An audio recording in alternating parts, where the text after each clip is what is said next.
श्री कृष्ण गोविंद हरि मुरारी, हे नाथ नारायण वासुदेव।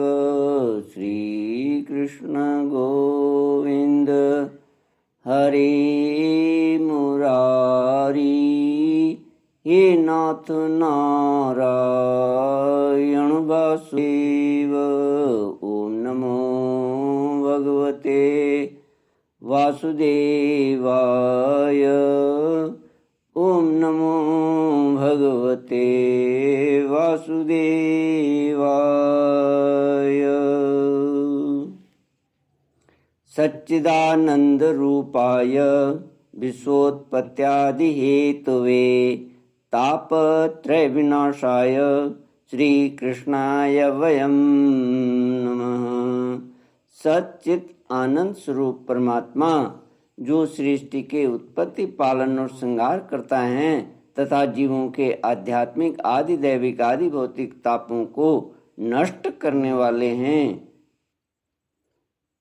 अर्थात जीवों के मानसिक, शारीरिक और भौतिक दुखों को दूर करने वाले हैं, उन श्री कृष्ण भगवान को हम नमस्कार करते हैं।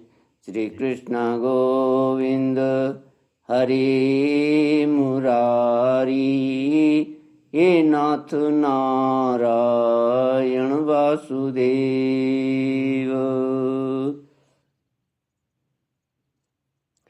श्रीमद्भागवत षष्ठ स्कंद अथ सप्तदशोऽध्यायः।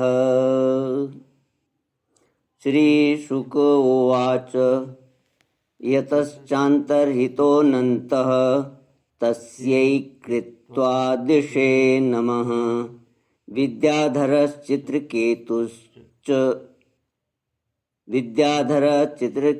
चित्रकेतुश्चचार गगनेश्चरः। सलक्षं वर्षलक्षाणाम् अव्याहतबलेन्द्रियः। स्तूयमानो महायोगी मुनिभिः सिद्धचारणौ।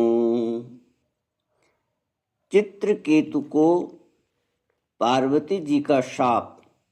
श्री सुखदेव जी कहते हैं, परीक्षित, विद्याधर चित्रकेतु जिस दिशा में भगवान शंकरषण अंतर्धान हुए थे उसे नमस्कार करके आकाश मार्ग से स्वच्छंद विचरने लगे। महायोगी चित्रकेतु करोड़ों वर्षों तक सब प्रकार के संकल्पों को पूर्ण करने वाली सुमेरु पर्वत की घाटियों में विहार करते रहे। उनके शरीर का बल और इंद्रियों की शक्ति अक्षुण्ण रही। बड़े बड़े मुनि सिद्ध चारण उनकी स्तुति करते रहते।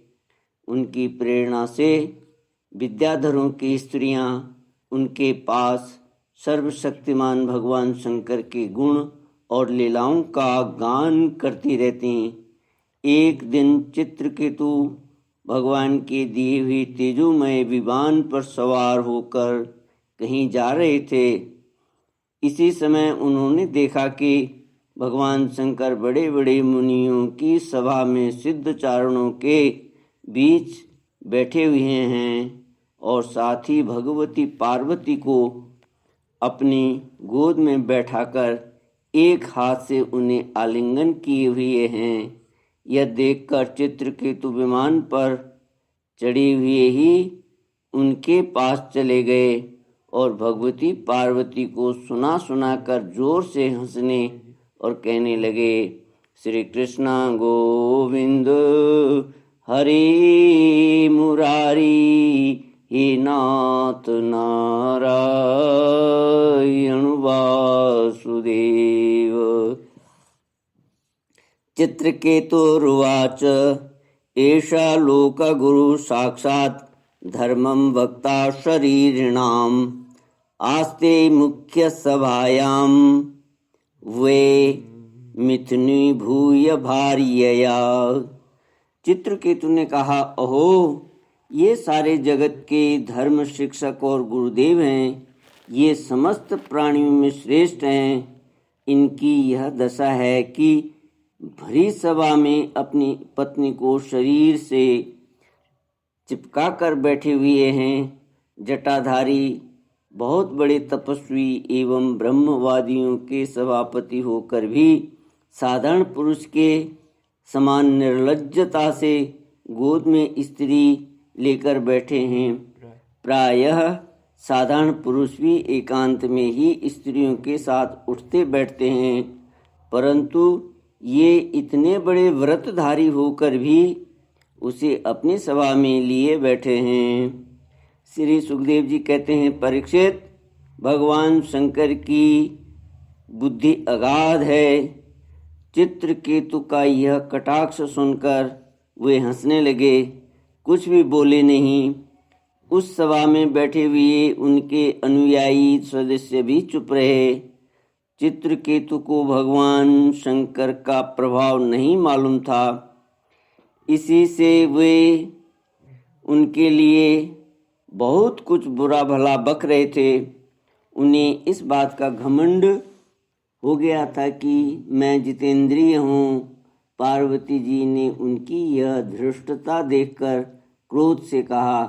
पार्वती जी बोली, अहो, हम जैसे दुष्ट और निर्लज्जों का दंड के बल पर शासन एवं तिरस्कार करने वाला प्रभु इस संसार में यही है क्या? जान पड़ता है कि ब्रह्मा जी, भृगु, नारद आदि उनके पुत्र, सनकादि परम ऋषि, कपिल देव और मनु आदि बड़े बड़े महापुरुष धर्म का रहस्य नहीं जानते, तभी तो वे धर्म मर्यादा का उल्लंघन करने वाले भगवान शिव को इस काम से नहीं रोकते। ब्रह्मा आदि समस्त महापुरुष जिनके चरण कमलों का ध्यान करते रहते हैं, उन्हीं मंगलों को मंगल बनाने वाले साक्षात जगत गुरु भगवान का और उनके अनुयायी महात्माओं का इस अधम क्षत्रिय ने तिरस्कार किया है और शासन करने की चेष्टा की है। इसलिए यह ढीठ सर्वदा दंड का पात्र है। इसे अपने बड़प्पन का घमंड है। यह मूर्ख भगवान श्री हरि के उन चरण कमलों में रहने योग्य नहीं है जिनकी उपासना बड़े बड़े सत्पुरुष किया करते हैं। चित्रकेतु को संबोधन कर, अतः दुर्मते, तुम पापमय असुर योनि में जाओ।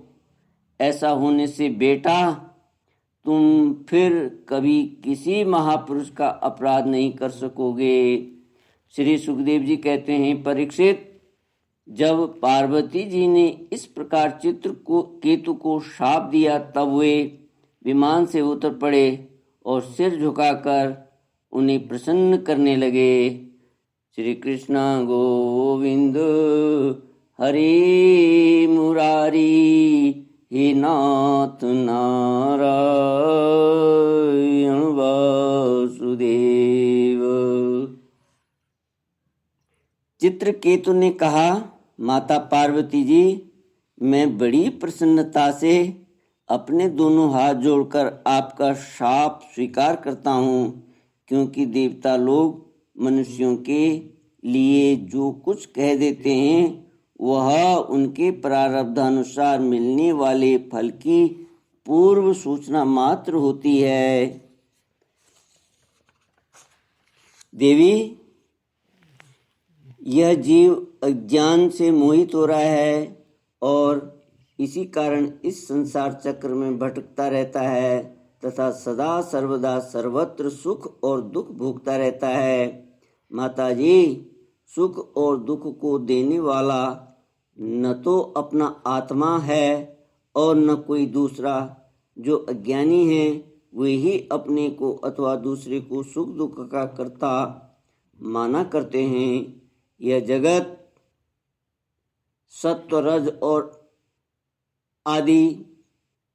रज आदि गुणों का स्वाभाविक प्रवाह है। इसमें क्या शाप, क्या अनुग्रह, क्या स्वर्ग, क्या नरक और क्या सुख, क्या दुख। श्री कृष्ण गोविंद हरि मुरारी, हे नाथ नारायण वासुदेव। एकमात्र परिपूर्णतम भगवान ही बिना किसी की सहायता के अपनी आत्मस्वरूपिणी माया के द्वारा समस्त प्राणियों की तथा उनके बंधन, मोक्ष और सुख दुख की रचना करते हैं।